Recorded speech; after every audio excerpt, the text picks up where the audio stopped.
So good day, everyone.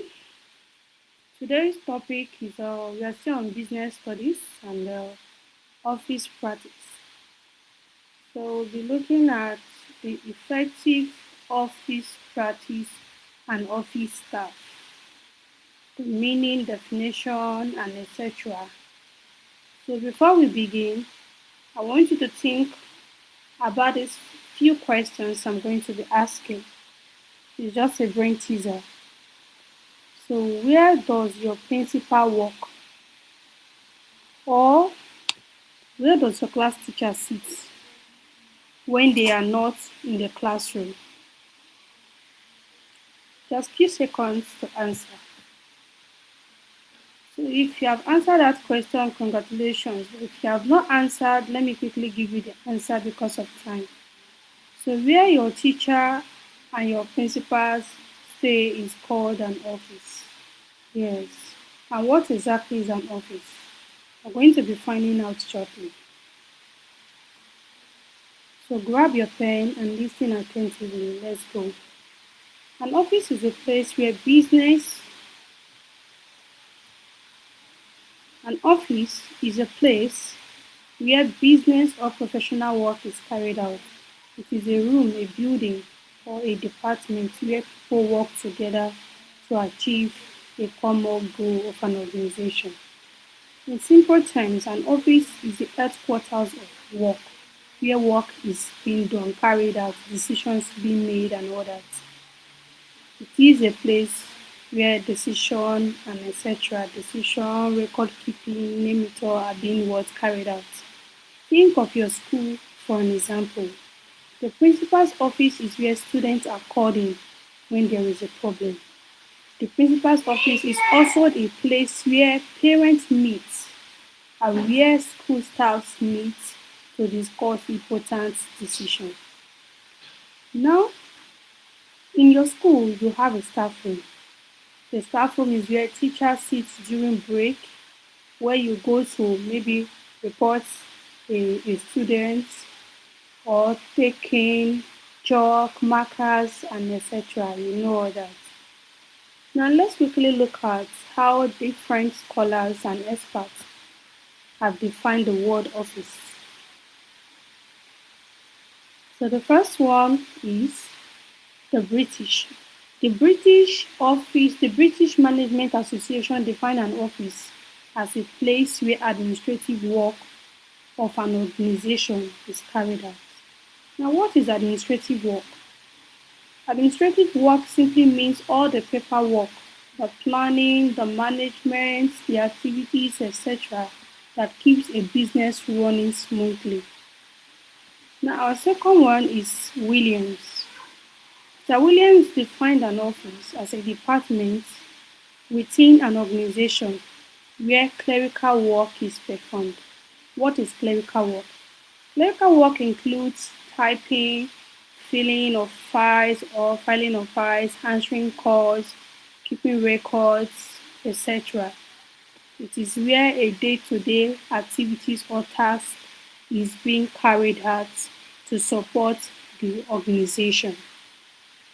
Now, as a student, if you are being asked what is an office, I believe you'll be able to define an office. But let me give you a definition of an office. You can say an office is a place where people work together to carry out the activities of a business or organization. Example, your school. If you see your school, the staff room, you see different teachers with different subjects. You have a teacher that specializes on mathematics, on English, on geography, just name it. And they are all in that staff room. That is, they are working together to carry out a specific activities. And what is part you the students, and that is to achieve a common goal. That is the goal they are all trying to achieve. Now, Ian, I want you to write down the definition of an office and practice it. Make sure you don't forget it. Now let's move to our next topic, the characteristics, importance, and types of office. Now that we know what an office is, let us explore its features, the things that make an office what it is.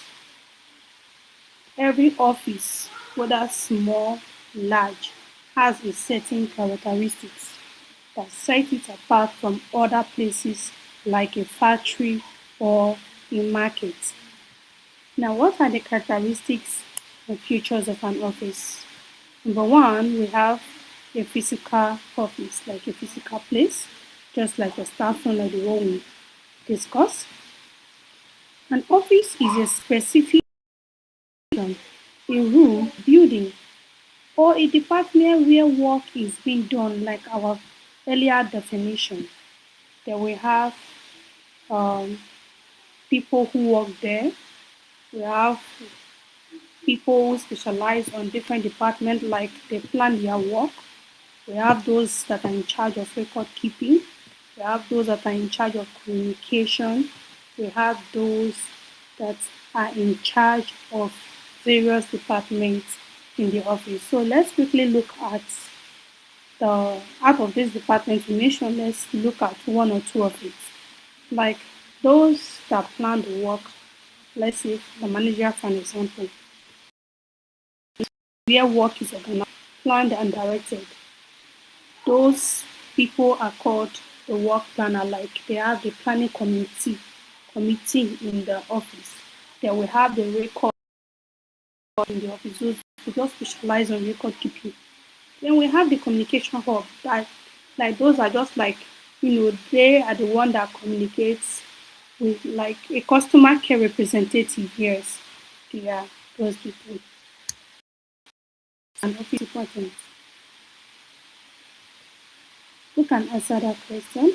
Like I believe by now you already taught what an office is. I'm just trying to enlighten you more on what an office is. Now, what is the important, or why is an office important? An office is important, number one, because it centers on an administration. An office is important for information management, record keeping, coordination of activities, and for public image. Like for an example, you see people like selling or marketing a product, and you hear others being like, "Do you have an office?" Like they want to come to your physical office before they will make a purchase. Yes, the physical office actually gives your business or your brand more prestige. Yes, so we have the reasons why an office is important, but those are just a few parts of it. So types of office.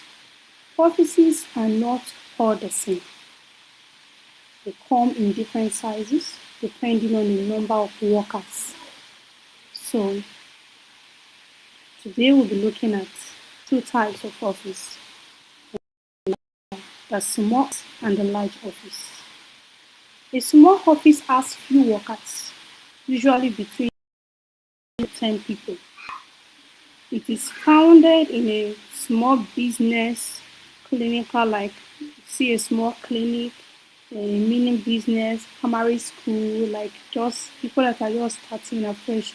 I see a small shops where the workers, the staffs are just a number, maybe 10 persons in numbers, no more than 10. They are called small office. Then you see a large office, like a large organizations, where you have the executive, and a large office has many workers, sometimes hundreds or thousands, and it is very huge. Now, in a small office, we have few staff members, limited space and furniture, simple equipment. One person may be doing many jobs. Like one person will be in charge of record keeping, typing, phone calls, and all that.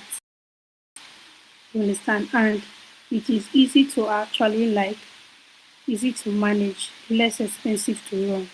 And examples of a small office is a doctor's office and a small shop office.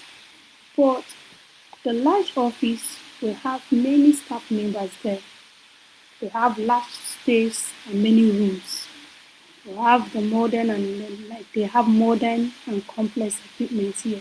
There, they are specialized in different departments and it requires a careful management. It is more expensive to run. An example of such large office is the NNPC, banks, etc. So I want you to write down on your notes because I will be asking you in our next lesson the names of offices in your community. Like, have you noticed a small office or a large office in your community? You write down the names. Let's move to the difference of an office and office activities. My dear, an office does not just exist, it works. Every office performs certain important jobs called functions. These functions are what makes an office useful and necessary. So let's study each function carefully because, and remember you must write this down right now as I'm speaking because most of your exams questions will be coming out from this as a student. So the first one is receiving information. When you hear the word receiving information, what comes to your mind? In an office, when you hear receiving information, it means the office receives information from inside and outside organization. This receiving information is an information that comes from letters, phone calls, emails, visitors, and reports. For an example, when your school receives a letter from the Ministry of Education, that is receiving information. The office must receive all incoming messages properly and pass them to the right person. Or when your principal tells your teacher that this is what is going to take place this week, such activities is what we call receiving information. Or let's say when your dad or your mom said, go, um, when your dad and your mom says to you that, have you heard of something today? Oh yes, I have. That's conversation or activities is what we call receiving information. Now, what is information processing? We also have information processing. Now, information processing simply means after receiving the information, you work on it. Like processing means sorting, calculating, analyzing, or preparing the information for use. For an example, when a company receives orders from the outcomes, like when your principal tells your teacher that this is the activities that he or she is going to be carrying out for the week, and he or she actually, like your teacher, actually carries out the instruction of the principal. That process is what we call information processing. I remember you receive an instruction from your principal. Like your principal said today distribute this week you are going to be distributing pen to students. Now he has received the information from your principal.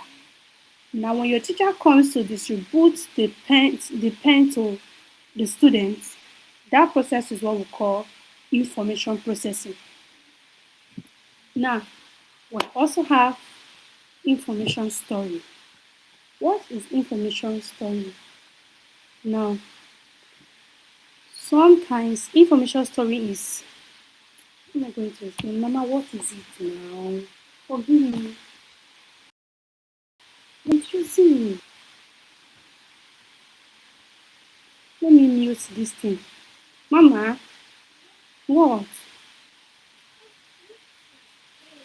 Eh? You said you want to pray.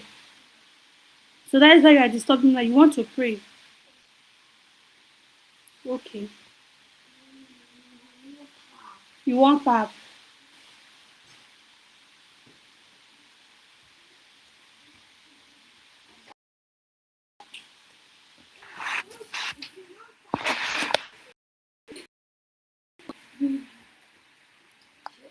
We will be ending this lesson right here.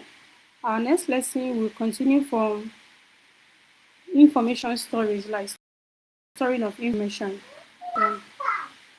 See you all in our next class. I asked you, do you want pap? Earlier on, you said no. I want pap. I asked you, do you want pap? You said no. I want pap. Now you came here, now you want pap. I don't even know if that thing entered my recording. No. And now you want to pray. You are telling me you want to pray. Mama, what has your prayer got to do with what I was doing now? Give me.